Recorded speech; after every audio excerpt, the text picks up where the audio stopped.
मानिए या ना मानिए, जो आजादी यहाँ पर इंडिया में है वो किसी और देश में आपको मिल ही नहीं सकती है, खासकर अरब देशों में। अरब देशों में ऐसे ऐसे कानून है कि आप एक गलती करते हैं और उसकी आपको बहुत बड़ी सजा मिल सकती है।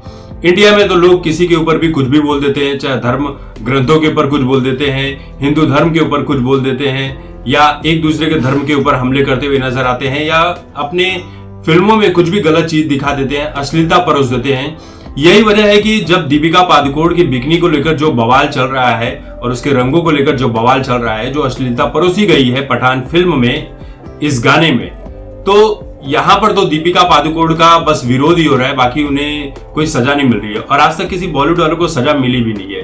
तो यहाँ पर आजादी है, एक स्वतंत्र देश है, यहाँ पर सबको बोलने की भी आजादी, अपनी बात रखने की भी आजादी है, चाहे वो भले ही गलत तरीके से रख रहे हैं, कुछ ज्यादा सजा मिलती नहीं है।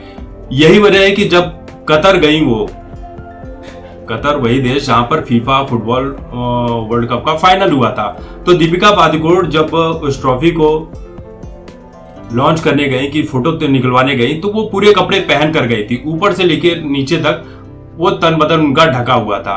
अगर वही शॉर्ट कपड़े में जाती वहां पर कुछ अश्लील ड्रेस पहनकर, तब दीपिका पादुकोण के साथ क्या होता ये तो वहां का कानून ही बताता।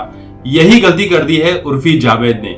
उर्फी जावेद यहाँ पर मुंबई की सड़कों पर जिस तरह के कपड़े पहनकर घूमती है, अब कपड़े क्या बोले, कपड़े पहनती ही नहीं है उर्फी जावेद, वो जो अलग टाइप के ही कुछ डिजाइनर चीजें, कहीं पर लोहा, कहीं पर लकड़ा, कहीं पर पतरा, कुछ भी पहनकर निकल जाती है। तो खैर वो उनकी अपनी जिंदगी है उर्फी जावेद की। यहाँ पर तो सब एंजॉय करते हैं, मुंबई की सड़कों पर जब निकलती है, भले ही लोग बोले कि हम विरोध कर रहे हैं, ये अश्लीलता फैला रही है, लेकिन लोग मजे लेते हैं। इसी वजह से वो उर्फी जावेद वायरल भी है। लेकिन दुबई में ये चीजें नहीं चलती हैं। दुबई में उर्फी जावेद इसी तरह का कपड़ा पहनकर, रिवीलिंग ड्रेस पहनकर वहां की दुबई की सड़कों पर, पब्लिक प्लेस पर तस्वीरें वगैरह निकलवा रही थी। अब ये चीज दुबई पुलिस की नजर में आ गई और उर्फी जावेद को गिरफ्तार कर लिया गया। और उर्फी जावेद से सवाल किए जा रहे हैं कि आपने ये काम क्यों किया, इसको आपको जवाब देना पड़ेगा। अगर उर्फी जावेद के ऊपर वहां के कानून के हिसाब से कोई सजा तय की जाती है, जो कि वहां की सजा कड़ी होती है, तो उर्फी जावेद हो सकता है कुछ दिनों के लिए जेल की यात्रा भी कर ले। इनकी जो टीम है उर्फी जावेद की, इस मामले पर कुछ भी बोलने से बच रही है, कुछ भी जवाब नहीं दे रही है। लेकिन उर्फी जावेद जो है, इंडिया में भी लेकर कई लोग इनके खिलाफ खड़े होते हैं। अभी कुछ दिन पहले किसी ने उर्फी जावेद के ऊपर केस किया था, हालांकि उस केस का कुछ हुआ नहीं।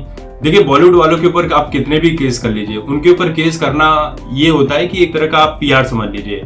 कोर्ट में जाना इनके लिए एक पीआर एक्टिविटी होती है, क्योंकि कोर्ट यहाँ की उन्हें कोई सजा देती ही नहीं है। आप कुछ भी कर लीजिए, किसी भी बॉलीवुड को यहाँ की कोर्ट आज तक सजा दे ही नहीं पाई है, ना बड़े लोगों को ना किसी को। बॉलीवुड में तो किसी को सजा नहीं हुई है, बड़े से बड़ा कांड कर लिया है। तो उर्फी जावेद को भी यहाँ पर सजा कैसे मिलती, लेकिन दुबई में गई तो दुबई में फंस गई।